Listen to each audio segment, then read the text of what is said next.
In late summer of 1941, somewhere inside the paperwork of the Red Army, a recommendation began moving from desk to desk.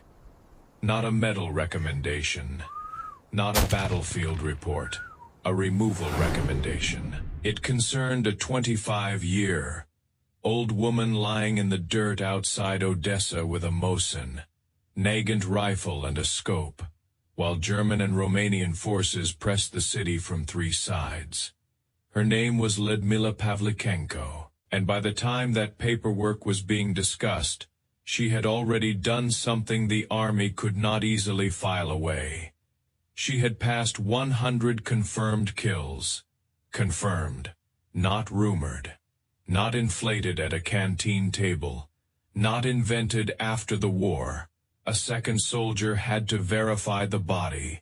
The count had to be witnessed. The number had to survive the chain of command. And still, the institution looked at her and saw a problem. Not because she was failing, because she was proving something faster than the army was ready to admit. The strangest part of the Pavlichenko story is not that a commander wanted her away from the front. The strangest part is what the battlefield had to do, kill by verified kill, before the paperwork finally stopped arguing. The Soviet Union was not the same as the armies to its west when it came to women in uniform. Women trained. Women worked inside the military system. But in 1941, there was still a hard line between women in the war effort and women being trusted to kill, survive, and instruct in the most exposed roles on the front. That line was not drawn only by prejudice. It was drawn by the Red Army's recent experience. In the 1930s, Soviet shooting clubs and paramilitary programs had trained thousands of civilian marksmen. When Germany invaded in June 1941, those trained shooters were rushed toward a front that was collapsing too quickly for doctrine to keep up. The army discovered a brutal truth almost immediately.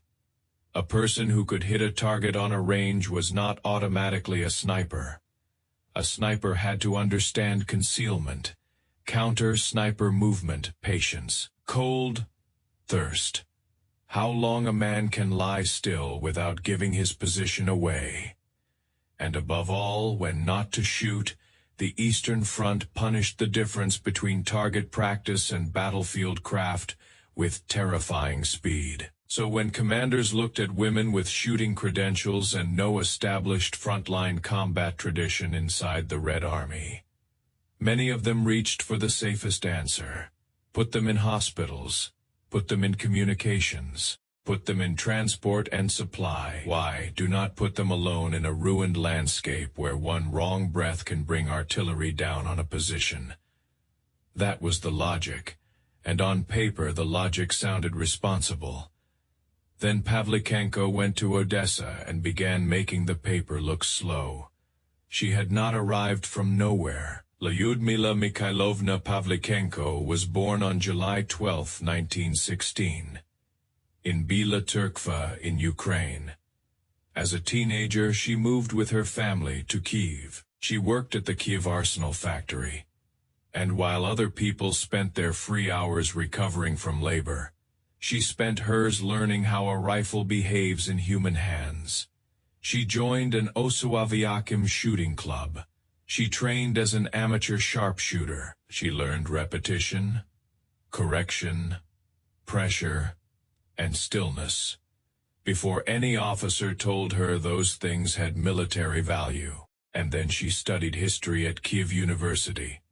Not as decoration, not as a hobby. She studied military power, uprising, command, terrain, and the old Ukrainian commander Bohdan Khmelnytsky, whose victories depended on reading ground and reading men before the decisive movement began. That detail matters, because Pavlichenko did not become dangerous simply because she could shoot. Many people could shoot. She became dangerous because she noticed what other people missed before the shot was ever fired. When Germany invaded the Soviet Union, she was 24 years old and still a student. She went to enlist. The recruiting officer tried to send her toward nursing. She refused.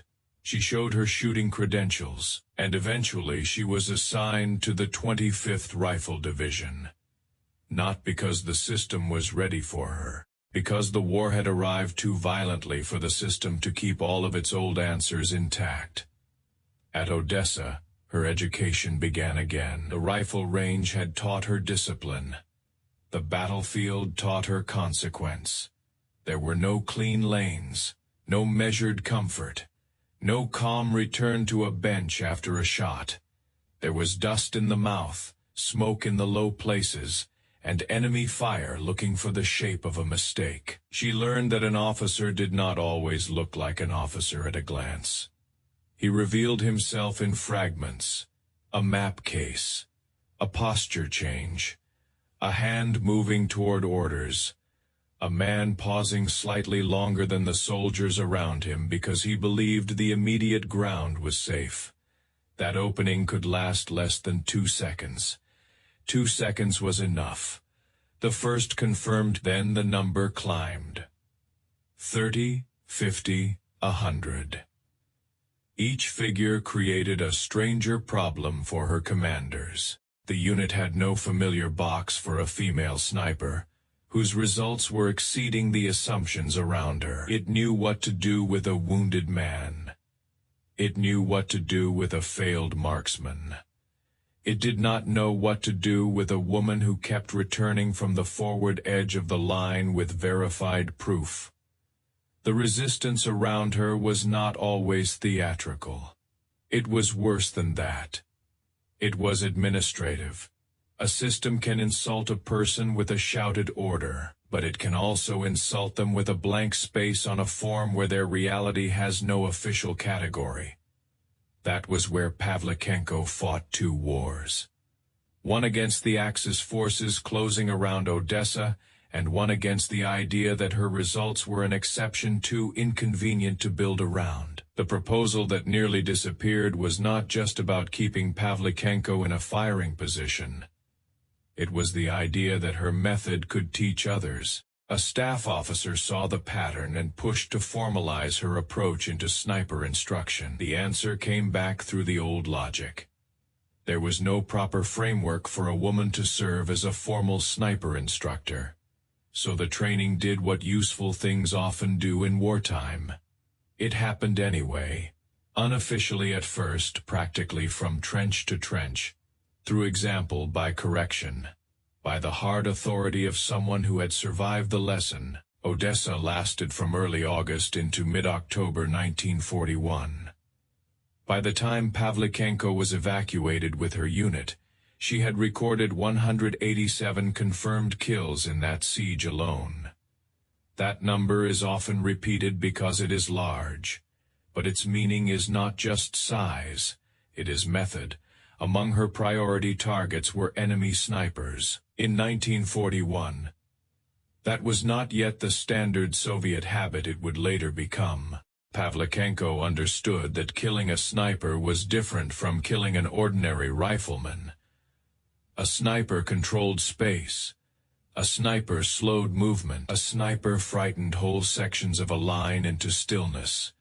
Remove one, and you removed more than one trigger.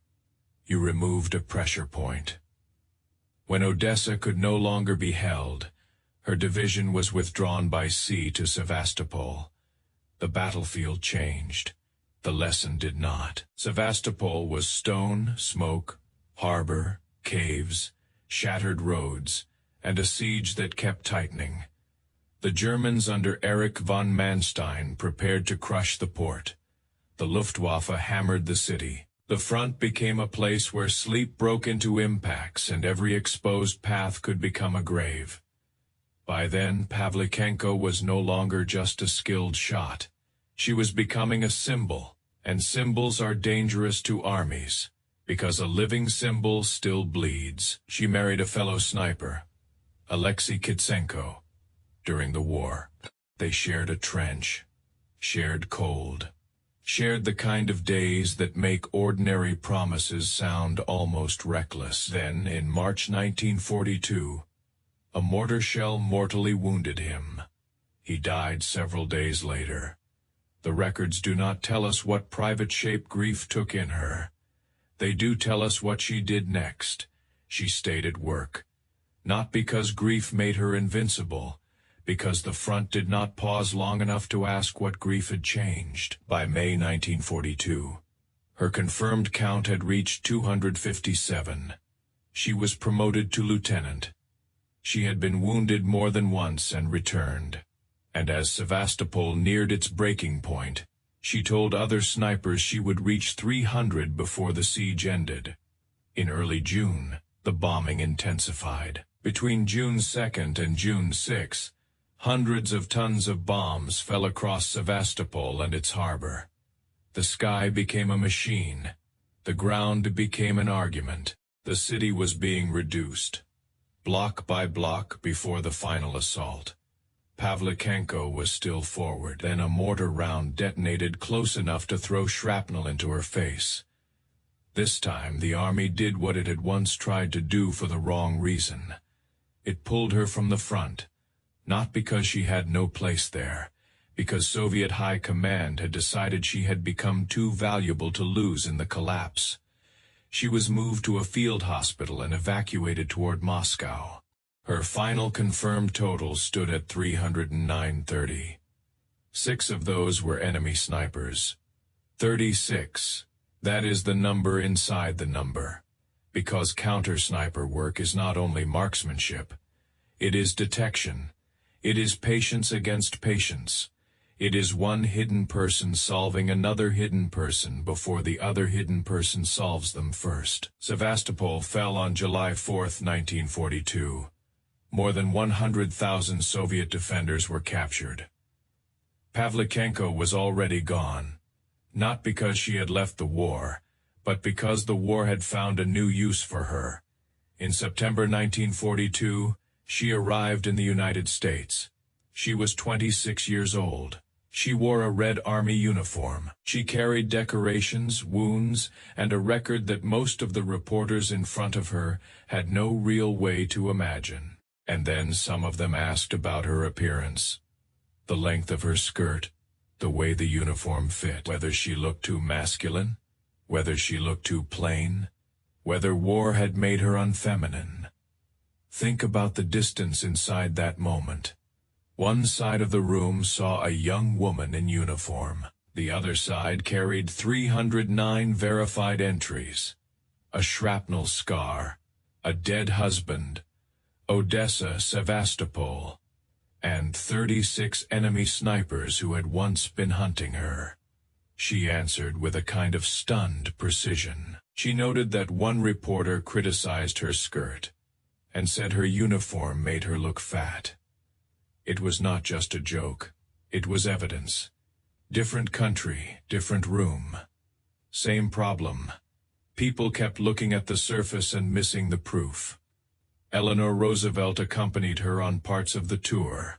Pavlichenko spoke in American cities. She appeared before student and labor audiences. She argued for the opening of a second front in Western Europe, not as a diplomat polished by committees, but as a soldier who had seen what delay meant in bodies. At Hyde Park, Eleanor Roosevelt saw the scar running along Pavlichenko's body. That scar was another kind of document. The same war had left 2 ledgers. On one side, the scar on the other, the confirmed count. In Britain, she visited Coventry, a city still marked by Luftwaffe bombing. Workers donated money for medical equipment for the Red Army. She stood among ruins made by the same air war that had chewed through Sevastopol. The journey turned her into something more complicated than a propaganda figure. She was proof that could talk back. Proof that did not behave the way foreign journalists expected. Proof that made Soviet commanders' earlier caution look both understandable and incomplete. After her evacuation, Pavlichenko did not return to combat. She trained snipers. She carried the lesson into other hands. In 1943, she received the Gold Star of Hero of the Soviet Union. After the war, she completed her education, worked in connection with the Soviet Navy, and lived with the aftermath of the role history had given her. Songs were written about her, stamps carried her image. Her name became shorthand for an argument she had never asked to become. But the clean version of that argument is too easy. It is tempting to say the commanders were simply wrong. The truth is harder. About 2,000 women served as snipers in the Red Army during the war. Only about 500 survived. That is not a footnote. That is the cost. The officers who hesitated in 1941 were not inventing danger. They were staring at a war that consumed trained men, untrained men, veterans, amateurs, heroes, cowards, and everyone between them with almost no distinction. They were right to understand that the sniper role could destroy the people assigned to it, but they were wrong about what could be proven inside that danger. Pavlichenko did not make the role safe. She did not turn war into a clean lesson. She did not prove that institutions should spend lives carelessly just because one person survives brilliantly. What she proved was narrower and sharper. She proved that the battlefield was already producing evidence the institution did not know how to read. The paperwork saw a woman who should be protected from the front. The verification log saw a sniper who had changed the equation at Odessa and Sevastopol. The reporters saw a skirt. The scar saw the war. The count saw the work. And when all the paper was finally stacked together, the question was no longer whether Lyudmila Pavlichenko belonged in the story of combat. The question was why so many people needed 309 confirmations before they could see what had been in front of them. The army was right about the price. It was wrong about the meaning of the receipt.